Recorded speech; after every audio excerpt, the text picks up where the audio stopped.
Hello, Namaste everyone. Let's take a look at some of the expected questions from history. History is a very important subject in two exams. One is LDC, CHSL, second is CGL. So in both the exams, you can expect 5 to 6 questions minimum from history. Now, as always, I will take a look at some of the MCQs which I think, which in my personal opinion are important. This is set 1. I will be uploading the consequent sets if you want me to. So without any wasting any further time, let us start. Now, Indus valley civilisation का जो बंदरगाह था, जो port city था, वो कौन सा था? इंडस वैली सिविलाइजेशन इंडस नदी के किनारे, इसमें सिंधु घाटी सभ्यता भी बोलते हैं क्योंकि सिंधु नदी, जिसको आज इंडस नदी बोला जाता है, इसके किनारे पे ये सभ्यता शुरू हुई थी।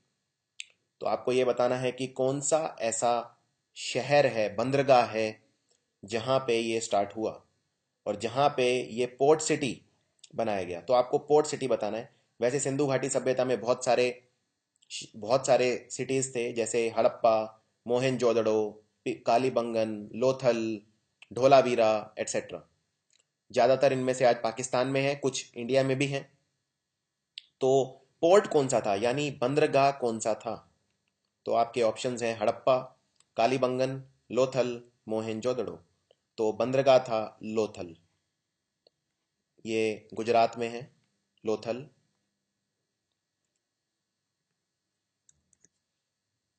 नाउ हम सब जानते हैं आर्यंस भारत आए थे, और आर्यंस भारत कहाँ से आए थे? Central Asia. सेंट्रल एशिया जिसमें आज बहुत सारे देश हैं, जैसे कजाकिस्तान, तुर्कमेनिस्तान, किर्गिस्तान, तजिकिस्तान, इस तरह के बहुत सारे देश हैं। इनसे आर्यंस इंडिया आए थे। अफगानिस्तान का हिस्सा भी सेंट्रल एशिया में आता था। तो ये कब आए थे? 8000 ईसा पूर्व, 6500 ईसा पूर्व, 3500 ईसा पूर्व या 2500 ईसा पूर्व। आर्यन सबसे पहली बार जब भारत आए थे, वो आए थे 2500 ईसा पूर्व, 2500 BC, बिफोर क्राइस्ट। भारत तक जो समुद्री रास्ता आता है, सी रूट टू इंडिया, ये सबसे पहली बार किसने डिस्कवर किया था? नाउ, फ्रेंच ने, डच ने, पोर्चुगीज ने या फिर ब्रिटिशर्स ने? सबसे पहली बार जो विदेशी भारत आए थे वो थे पुर्तगाली, यानी पोर्चुगीज। तो सी रूट भी इन्होंने ही डिस्कवर किया था। और जो पर्सन आया था उसका नाम था वास्को डा गामा। और ये भारत में सबसे पहली बार कालीकट पोर्ट पर आया था। Calicut south Indian port on the western coast. Now, Portuguese ही पहले वो फॉरेनर्स थे जो भारत आए, और पोर्चुगीज ही वो फॉरेनर्स थे जिन्होंने सबसे पहले भारत में ट्रेड स्टार्ट किया, व्यापार स्टार्ट किया। पुर्तगाल का राज्य भारत में गोवा में था। फ्रांस का था पौंडीचेरी में।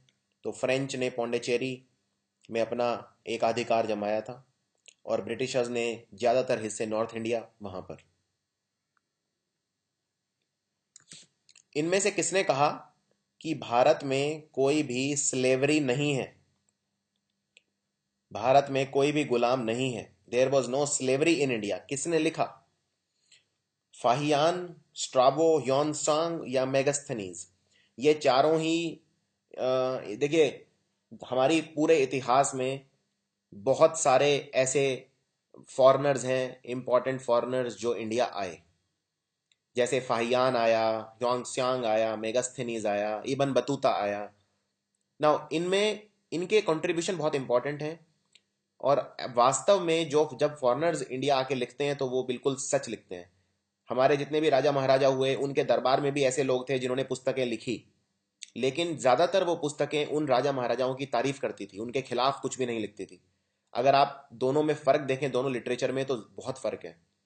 उसी समय के जो भारतीय इतिहासकारों ने लिखा और जो विदेशी इतिहासकार या विदेशी ट्रैवलर जो इंडिया आए उन्होंने लिखा, तो इसीलिए इनका जो योगदान है वो बहुत ज़्यादा है। नाउ, अब किसने ऐसा कहा कि भारत में स्लेवरी नहीं थी? ये कहा था मेगास्थनीज ने। मेगास्थनीज कौन था? मेगास्थनीज ग्रीक रूलर सेलुकस उसका राजदूत था जो भारत में आया, और चंद्रगुप्त मौर्य के दरबार में ये 5 साल रहा। इसका नाम था मेगस्थनीज। कौन से राजा ने एक अपना खुद का धर्म स्टार्ट किया था जिसका नाम था दीन इलाही? ये मेरे हिसाब से एक बहुत ही साधारण सा सवाल है। दीन इलाही जो रिलीजियन स्टार्ट किया गया था, ये स्टार्ट किया था अकबर ने। ये एक नया धर्म था, दीन इलाही। दीन इलाही धर्म लेकिन उतना पॉपुलर नहीं हो पाया था, ये भी आपको याद रखना है।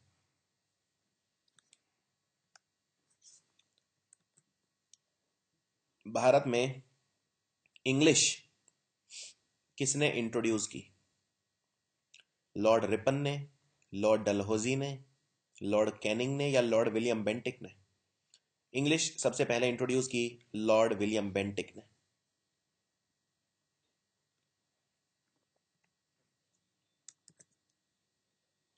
कौन से राजा ने एक कमेटी बनाई जिसके अंदर 8 मेंबर थे? इस कमेटी का नाम था अष्ट। अष्ट मतलब 8, अष्ट प्रधान। नाउ ये काउंसिल जो बनाई गई, इसको बनाया शिवाजी ने, the great Maratha ruler Shivaji. इनकी लीडरशिप में इन्होंने असिस्ट किया इस कमेटी को।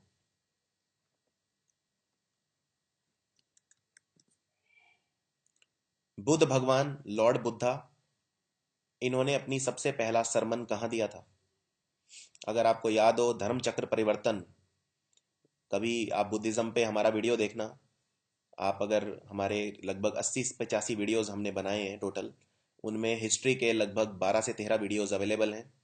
आप प्लेलिस्ट पे क्लिक कर सकते हैं, उसमें आपको सारे वीडियोस मिल जाएंगे। और सारे वीडियो हमारी जो सबसे बेस्ट फैकल्टी हैं डॉक्टर महिपाल सिंह राठौर, उनके द्वारा बनाए गए हैं। उसमें बुद्धिज़्म और जैनिज़्म दोनों के ऊपर वीडियोस हैं, और ये वीडियो आप जरूर देखना। तो लॉर्ड बुद्ध ने जो सबसे पहला सरमन दिया था धर्म चक्र परिवर्तन, वो दिया था सारनाथ में।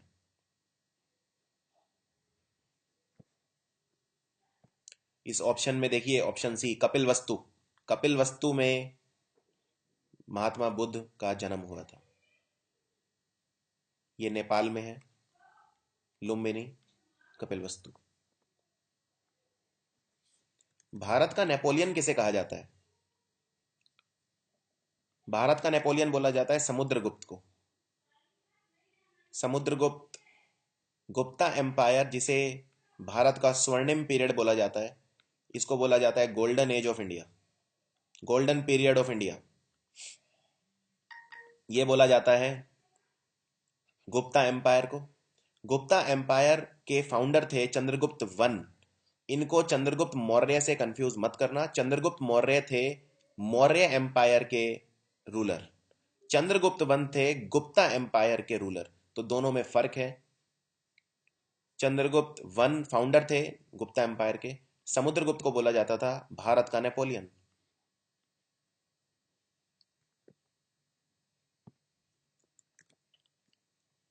इंडियन नेशनल कांग्रेस के फाउंडर कौन थे?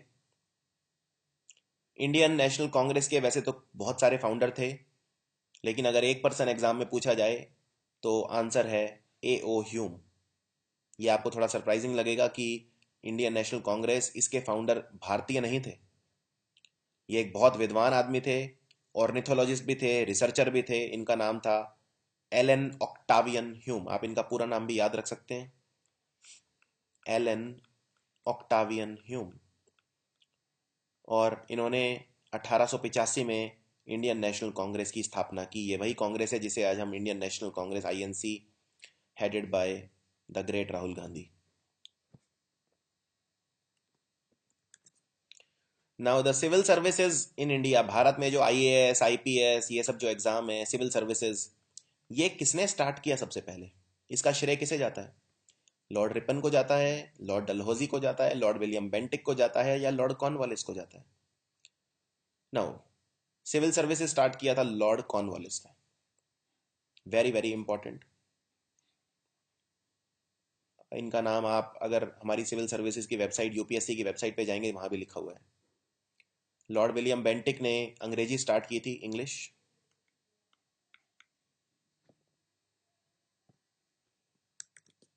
गुलाम वंश के राजा कौन थे इन चारों में से? पहले अलाउद्दीन। अलाउद्दीन खिलजी वंश के थे, गुलाम वंश के नहीं थे। लोधी। लोधी लोधी वंश के थे, लोधी डायनेस्टी।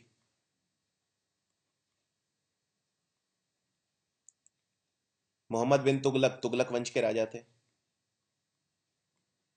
तो आंसर है बलबन। बलबन गुलाम वंश के राजा थे, स्लेव डायनेस्टी के राजा थे Balban. Vasco D gamma Bharat आए थे 1498 में, ये साल भी याद रखना आप। तो कहाँ पे आए? मुंबई, गोवा, मैंगलोर या कैलिकट? तो आंसर है कैलिकट। सिंधु घाटी सभ्यता, Indus valley civilisation, Harappa, Mohenjodaro etcetera, उनमें घर किसके बने थे? हाउसेस। तो घर बैम्बू के बने थे, वुड के बने थे, लकड़ी के, ईंटों के बने थे या पत्थर के बने थे? तो घर बने थे ब्रिक्स, ईंटों के। और याद रखना, जितनी भी ईंटें थी सारी सेम साइज की थी, कोई भी दो ईंट अलग अलग साइज की नहीं थी। बहुत ही खूबसूरत घर थे। और घर में जो ग्रेट बाथ भी एक अलग से था, वहां पर ड्रेनेज सिस्टम बहुत अच्छा था। और घर में जो शहर का जो आर्किटेक्चर था वो इस तरह का था कि एक रेस्ड एरिया था शहर में, जिसको सिटाडल बोलते थे, और बाकी नीचे की तरफ था। सारे घर एक ही तरह के थे, एक ही आकार के थे, और घरों में चलने के लिए बीच में से रास्ते थे। दो घर, अगर ये मान लीजिए दो घर हैं, तो ये दो घर बिल्कुल एक जैसे थे, और इनमें से निकलने के लिए बीच में रास्ते भी थे। और सारे रास्तों का जो साइज था वो भी सेम था, सारे घर का साइज भी सेम था, सारी ईंटों का साइज भी सेम था। तो इंडस वैली सिविलाइजेशन बहुत ही एडवांस्ड सिविलाइजेशन थी एक तरह से। महाराजा रंजीत सिंह जी, इनकी राजधानी कौन सी थी? महाराजा रंजीत सिंह का जो राज्य था, राजवंश था, किंगडम, उसकी राजधानी कहाँ थी? कैपिटल कौन सी थी? उसकी कैपिटल था लाहौर। आज लाहौर पाकिस्तान में है।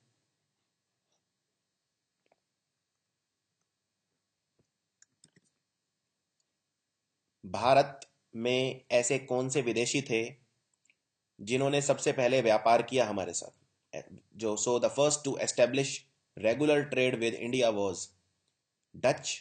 यानी डच बोलते हैं हॉलैंड के लोगों को, जो हॉलैंड या नेदरलैंड में रहते हैं। हॉलैंड देश का दूसरा नाम है नेदरलैंड। यहाँ पे रहने वाले लोगों को डच कहा जाता है। पोर्चुगीज यानी पुर्तगाली, फ्रेंच यानी फ्रांसीसी लोग या अंग्रेज। व्यापार सबसे पहले स्टार्ट किया था पुर्तगालियों ने।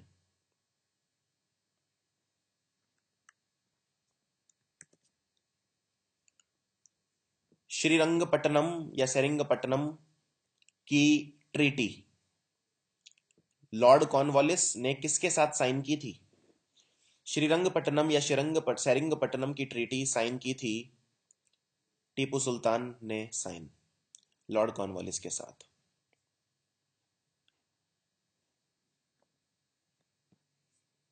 चांद बीबी, जिन्होंने मुगलों के खिलाफ लड़ाई करी, बहुत ही बहादुर, ये कौन से राज्य, कौन सी सिटी, कहाँ की रूलर थी, कहाँ की रानी थी चांद बीबी? सतारा, जो आज महाराष्ट्र में है, बीजापुर, गोलकोंडा जो आंध्र प्रदेश में है, या अहमदनगर? चांद बीबी थी अहमदनगर की रूलर।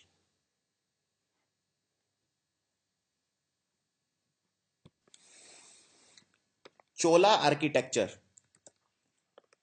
चोला आर्किटेक्चर का एग्जाम्पल क्या है? चोला का जो शिल्पकार हैं, शिल्पकला, चोलाज ने क्या बनवाया जिसमें उनकी शिल्पकला देखी जा सकती है?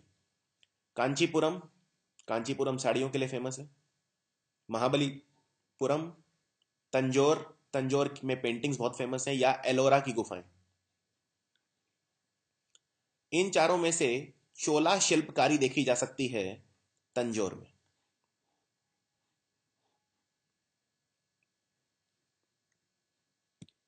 पंचतंत्र किताब किसने लिखी? पंचतंत्र की कहानियां बहुत ही पॉपुलर, आपने भी बचपन में जरूर पढ़ी होंगी। ज्यादातर पंचतंत्र की कहानियों में जानवर होते थे, जंगलों की कहानियां होती थी।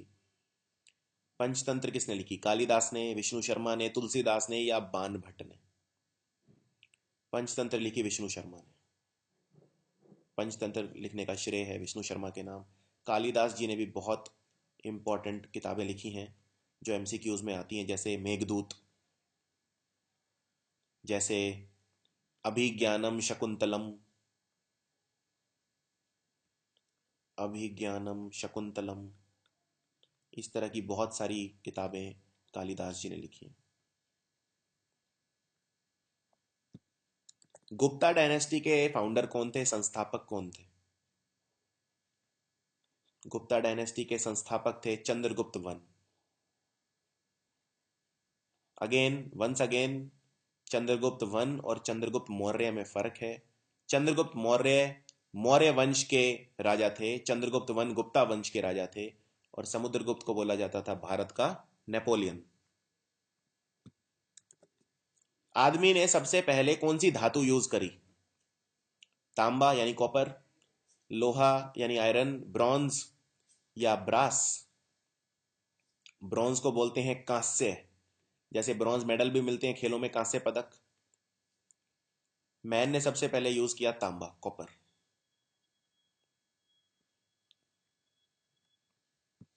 अकबर का जन्म कहां हुआ?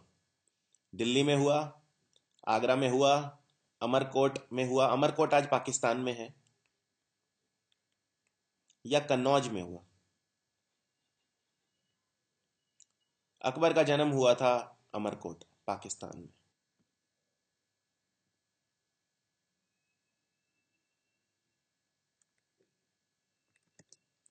गायत्री मंत्र किस वेद में लिखा हुआ है? हमारे 4 वेद हैं, ऋग्वेद, यजुर्वेद, उपनिषद या सामवेद? 4 वेद हैं हमारे, ऋग्वेद, सामवेद, यजुर्वेद, और एक और वेद है जो इसमें ऑप्शन में नहीं है, वो है अथर्ववेद। गायत्री मंत्र किस वेद में है? क्या वो वेदों में है या उपनिषद में है? पहले तो ये डिसाइड करना है। गायत्री मंत्र वेदों में लिखा हुआ है, और लिखा हुआ है ऋग्वेद। ऋग्वेद हमारा सबसे पुराना वेद है, so it is the oldest वेद।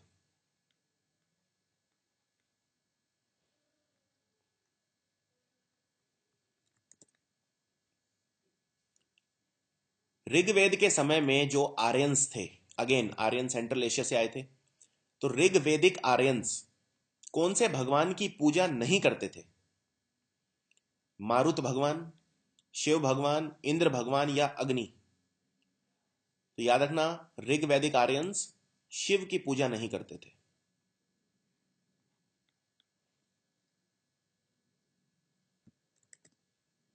इनमें से किस वेद में आयुर्वेद का जिक्र है?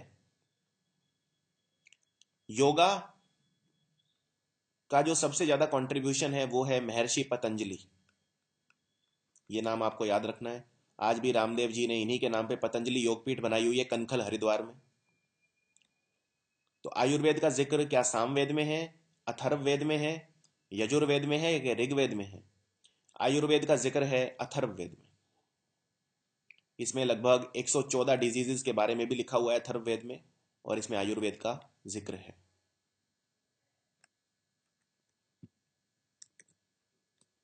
संगीत, म्यूजिक का जिक्र कौन से वेदों में है? ये एक साधारण सवाल है, अक्सर पूछा जाता है। म्यूजिक का जिक्र है सामवेद में।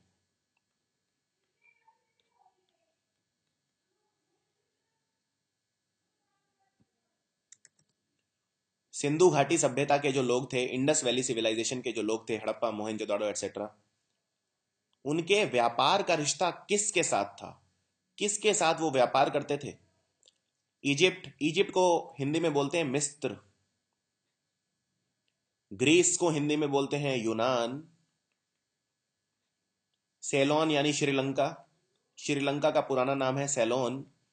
या मेसोपोटामिया, मेसोपोटामिया बहुत बड़ा एक एरिया था जिसमें कुछ भाग Turkey, Syria, Iran, Iraq etcetera, उसके आस का कुछ एरिया मिला के इसको बोलते थे मेसोपोटामिया। तो सवाल यह है कि सिंधु घाटी सभ्यता के लोग व्यापार किसके साथ करते थे? ये करते थे मेसोपोटामिया के साथ। बहुत बड़ा रीजन होता था मेसोपोटामिया।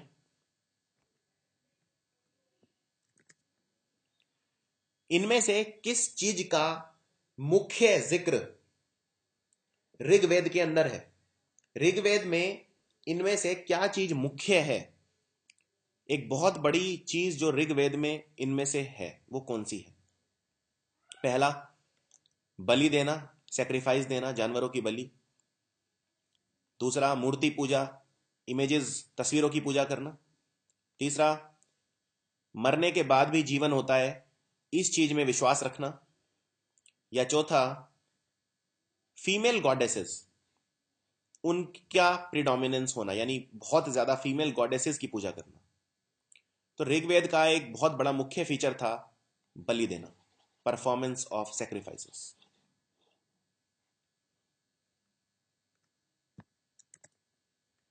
इनमें से कौन सा पेयर सही मैच नहीं किया गया है? इस सवाल में सबसे पहले स्थान पे जो दिया है वो दिया है उस फॉरेन ट्रैवलर, उस विदेशी यात्री का नाम जो भारत आया, और दूसरा दिया है समय, किस समय वो भारत आया, और आपको बताना है इनमें से कौन सा सही मैच नहीं किया गया। जैसे सबसे पहले फाहियान, फाहियान भारत आया गुप्ता पीरियड के टाइम में, यस ये तो बिल्कुल ठीक है। ह्यूनसांग पोस्ट गुप्ता पीरियड में भारत आया, yes this is also correct. Al Biruni early medieval period में भारत आया, यह भी बिल्कुल ठीक है। इबन बतूता मुगल पीरियड में भारत आया, नहीं। इबन बतूता को greatest traveller of all time बोलते हैं, और इबन बतूता भारत आया मोहम्मद बिन तुगलक के टाइम में। तुगलक वंश के टाइम में भारत आया। तो आंसर है डी, डी को सही मैच नहीं किया गया है।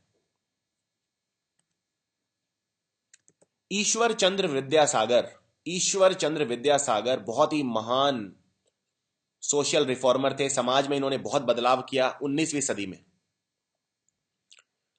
तो उन्होंने सबसे ज्यादा कंट्रीब्यूशन उनका किस चीज में था? सबसे बड़ा कंट्रीब्यूशन, पहला वुमेन को एजुकेट करने में, दूसरा विधवाओं की शादी करवाने में, विडो रीमैरिज, तीसरा एबॉलिशन ऑफ सती, सती प्रथा को खत्म करने में, या चौथा छुआछूत को भगाने में। तो इसका आंसर है विधवाओं की शादी करवाने में। विडो रीमैरिज में सबसे बड़ा योगदान था ईश्वर चंद्र विद्यासागर का, और सती प्रथा खत्म करने में सबसे बड़ा कंट्रीब्यूशन था राजा राम मोहन राय का। राजा राम मोहन राय ने सती प्रथा को भारत में खत्म करवाया, और विडो रीमैरिज था ईश्वर चंद्र विद्यासागर। इनमें से किस व्यक्ति को फ्रंटियर गांधी भी बोला जाता है? फ्रंटियर गांधी बोला जाता है खान अब्दुल गफ्फार खां को।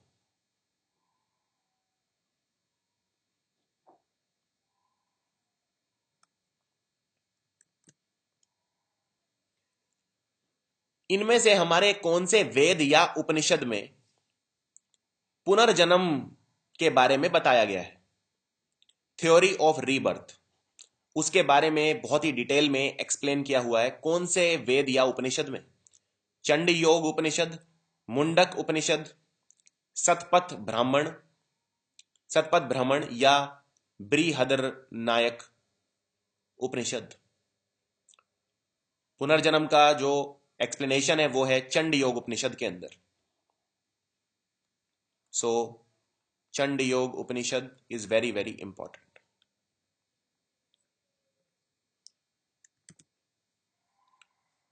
स्वतंत्रता का वृक्ष यानी ट्री ऑफ लिबर्टी श्रीरंगपट्टनम में किस राजा ने लगाया? Who planted the tree of liberty at Srirangapatnam? Srirangapatnam और शिव समुद्रम ये दोनों ही कर्नाटक के अंदर हैं, और ये दोनों ही रिवर आइलैंड हैं। तो यहां पे कर्नाटक के फेमस राजा, ये आपका एक क्लू है इसी में, तो आंसर है टीपू सुल्तान, मैसूर के राजा थे। Answer is Tipu Sultan. अहमद शाह अब्दाली जिसने भारत पे आक्रमण किया, उस वक्त भारत का राजा कौन सा मुगल शासक था, कौन सा मुगल एम्पर था? So when Ahmad Shah Abdali invaded India, who was the Indian Mughal emperor? Mohammad Shah, Ahmad Shah, Shah Alam द्वितीय, या अकबर द्वितीय? अहमद शाह अब्दाली ने जब भारत को आक्रमण किया तो भारत पे राज था मोहम्मद शाह का। और जो आखिरी मुगल था, द लास्ट मुगल, सबसे आखिरी मुगल राजा, वो था बहादुर शाह जफर। ये भी कई बार एमसीक्यूज में पूछते हैं, कई बार एग्जाम में आता है कि आखिरी मुगल शासक कौन था, तो वो था बहादुर शाह जफर। और पहला मुगल शासक कौन था, ये भी पूछते हैं। पहला मुगल शासक था Babur. So that's it, this is the part 1 of history. Please share the video with your friends and subscribe to our channel. Subscribe करने के लिए वीडियो के नीचे सब्सक्रिप्शन बटन है, आपको दिख जाएगा आराम से लेफ्ट साइड में, उस पर आपको क्लिक करना है। और अगर आप सब्सक्राइब करेंगे तो ये हमें आगे बढ़ने की प्रेरणा देता है, ये हमें प्रगति की ओर अग्रसर करता है और हमें मोटिवेट करता है। So thank you very much. This video is brought to you by study IQ coaching institute.